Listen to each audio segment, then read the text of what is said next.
पिछले वीडियो में हमने पढ़ा था नरेशन। उसमें पढ़ा था नरेशन के कितने भाग होते हैं, रिपोर्टिंग और रिपोर्टेड स्पीच। उसके पढ़ा था सामान्य नियम, कैसे चेंज होता है। इसके बाद उसमें एक सबसे इंपॉर्टेंट रूल है सन का नियम, अर्थात सन मतलब होता है बेटा। तो सन का नियम, इसके अंतर्गत हम सीखेंगे कि कैसे प्रोनाउन चेंजिंग होता है। यानी जब आप डायरेक्ट से इनडायरेक्ट नरेशन बनाते हो, डायरेक्ट से इनडायरेक्ट नरेशन जब हम बनाते हैं तो उसमें कुछ प्रोनाउन चेंजिंग होती है। उसी प्रोनाउन चेंजिंग को यस ओ एन यानी सन के नियम के जानते हैं। अब आप एक चीज पढ़े होंगे पिछली कक्षाओं में, पर्सन। पर्सन तीन प्रकार के होते हैं, फर्स्ट पर्सन, सेकंड पर्सन और third person. First person, second person और थर्ड पर्सन, यही जो पर्सन होते हैं, यही तीनों पर्सन हमारे जो ये सन वाले नियम है उसी के अनुसार फॉलो होते हैं। देखिए अभी स्ट्रक्चर देखते हैं, एस ओ एन सन। इस सन का मतलब क्या है, इस यस का मतलब है आपका सब्जेक्ट, इस ओ का मतलब है ऑब्जेक्ट, और इस यन का मतलब है नथिंग, यानी कुछ नहीं। अब मैंने बताया आपको पर्सन तीन प्रकार के होते हैं, फर्स्ट पर्सन, सेकंड पर्सन और थर्ड पर्सन। अब देखिए इस फर्स्ट पर्सन के अंतर्गत दो वर्ड आते हैं, यानी आई और वी। सेकंड पर्सन के अंतर्गत यू आते हैं, और थर्ड पर्सन के अंतर्गत हे, से, इट या फिर कोई ना, ये हमारे किसके थर्ड पर्सन के अंतर्गत आते हैं। तो इन तीनों पर्सन का प्रयोग हम नरेशन में डायरेक्ट से इनडायरेक्ट बदलते समय करते हैं। अब इनका प्रयोग कैसे होता है, देखिए पहले ध्यान से हम समझेंगे सन का रूल होता क्या है। एक सेंटेंस को लिखते हैं, उसके अनुसार हम समझते हैं कि सेंटेंस यानी सन का नियम कब लागू होता है, कैसे लागू होता है। मैंने सेंटेंस लिखा, he says to me comma double inverted comma you are dancing. He says to me you are dancing।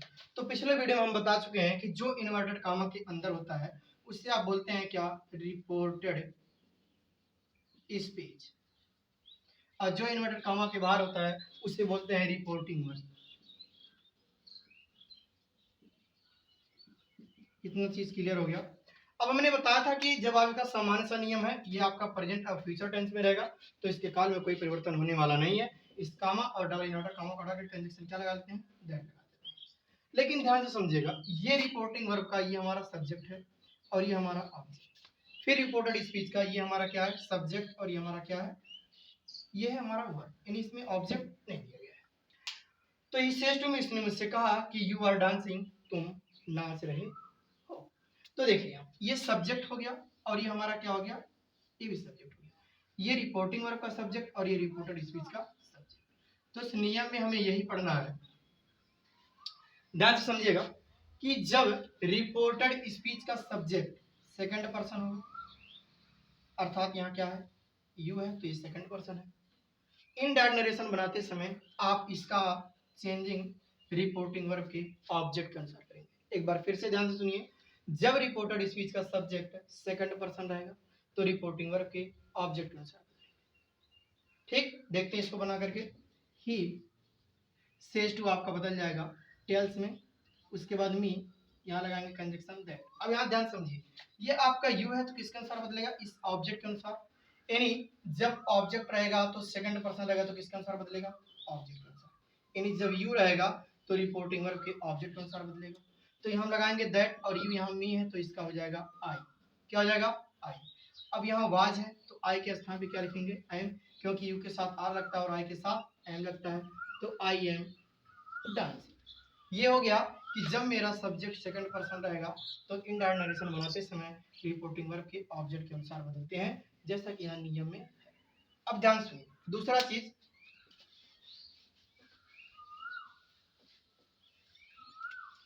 फिर से सेंटेंस को लिखते हैं, he says to me comma double inverted comma I am dancing. अब ध्यान से सुनिए, फिर से अगर बनाएंगे तो ही सेज टू आपको बदलेगा टेल्स में, यहाँ मी, और ये क्या हो जाएगा दैट। अब यहाँ देखिए क्या आ गया, आई। आई जो कि हमारा कौन सा पर्सन है, फर्स्ट पर्सन, यानी आई और वी क्या होते हैं, फर्स्ट पर्सन। वो किसके अनुसार बदलेंगे, सब्जेक्ट के अनुसार। किसके अनुसार, सब्जेक्ट के। तो आई यहाँ हमारा रिपोर्टिंग वर्ब का सब्जेक्ट है, तो यहाँ ही है, तो ही के अनुसार यहाँ पे क्या रहेगा, ही।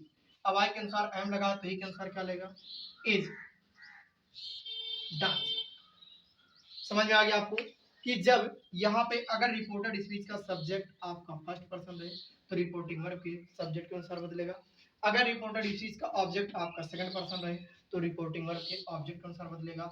और जब रिपोर्टेड स्पीच का सब्जेक्ट आपका थर्ड पर्सन रहे तो कोई चेंजिंग नहीं होगा। उसका एक एग्जांपल देख लेते हैं, जैसे Shyam says to me comma double inverted comma Radha was writing a letter। तो यहाँ हमारा जो रिपोर्टेड स्पीच का सब्जेक्ट हो क्या आ गया, राधा। हमने देखे थर्ड पर्सन में क्या होता था, ही सीट या फिर कोई नाम अर्थात कोई संज्ञा किसी का नाम, तो यहाँ पे राधा आ गया। तो इसका परिवर्तन करते समय आप श्याम इस स्टेज टू को किस में बदल देंगे, टेल्स में, और उसके बाद यहाँ क्या लगा देंगे, टेल्स मी दैट। अब यहाँ पे कोई चेंजिंग नहीं होगा क्योंकि रिपोर्टेड स्पीच का जो सब्जेक्ट है वह थर्ड पर्सन है, इसलिए यहाँ पे यही आपका राधा हो जाएगा। तो ये आपका रहा सन का नियम, बेटे का रूल जिसको लोग बोलते हैं। यही नरेशन में बच्चे सबसे ज्यादा गलतियां करते हैं और यही आपका इंपॉर्टेंट रूल होता है। अधिकतम बच्चे यही सन वाले नियम को गलती करते हैं। एक बार फिर से आप सुन लीजिए, सन का नियम क्या होता है। सन का नियम यही होता है कि पर्सन तीन प्रकार के होते हैं, यस ओ एन। इस स्ट्रक्चर को आप ध्यान में रखिएगा, यस ओ एन। पर्सन तीन प्रकार के होते हैं, फर्स्ट पर्सन, सेकंड पर्सन और थर्ड पर्सन। फर्स्ट पर्सन के अंतर्गत क्या आता है, आई और वी। सेकंड पर्सन के अंदर आपका केवल यू आता है, और थर्ड पर्सन के अंतर्गत ही, सी और इट या फिर कोई। जब आप डॉट सी डॉट नरेशन बनाते हैं तो यदि रिपोर्टेड स्पीच का सब्जेक्ट आपका फर्स्ट पर्सन रहे तो रिपोर्टिंग वर्ब के सब्जेक्ट बन जाता है। यदि रिपोर्टेड स्पीच का सब्जेक्ट आपका सेकंड पर्सन रहे तो रिपोर्टिंग वर्ब के ऑब्जेक्ट अनुसार होता है। अगर रिपोर्टेड स्पीच का सब्जेक्ट आपका थर्ड पर्सन रहे तो नथिंग अर्थात कोई चेंज नहीं होगा। इन डॉट नरेशन बनाते समय आप वही चीजें लिख देंगे। तो ये होता है नरेशन में सन का नियम।